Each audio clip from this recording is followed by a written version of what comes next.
మహిళలను కోటీశ్వరులను చేయడమే ప్రజా ప్రభుత్వ లక్ష్యమని మంత్రి దామోదర్ రాజనరసింహ అన్నారు.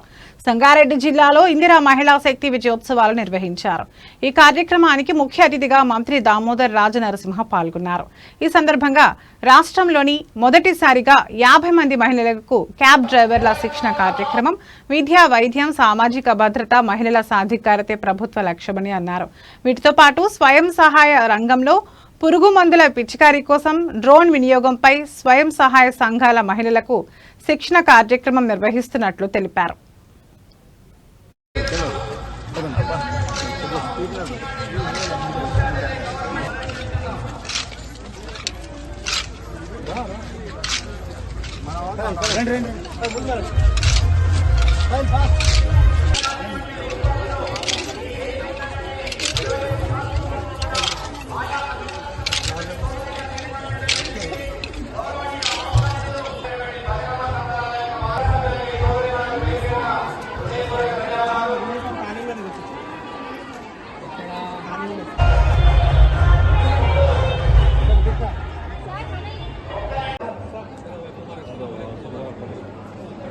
తర్వాత అనురాధ కుటుంబానికి ప్రభుత్వం భరోసా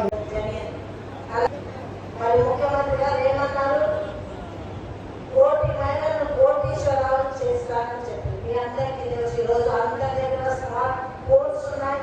ప్రతి విషయం కూడా సెకండ్లో ఏ రాత్రి పగల సమాచారం మీకు చిన్న అడుగు వేస్తూ ముందుకు పోతూ 2004లో ఆనాడు మళ్ళీ ఇంద్రమ్మ రాజ్యం వచ్చి రాజశేఖర రెడ్డి గారు ముఖ్యమంత్రి అయిన తర్వాత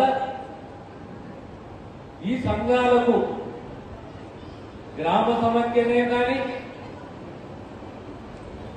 మండల సమైక్యనే కానీ, జిల్లా సమైక్యనే కానీ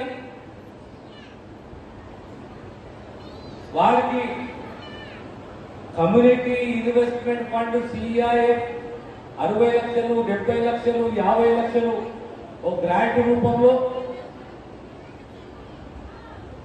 దానికి తోడు 50,000, 1,00,000, 5 లక్షల వరకు రుణాలు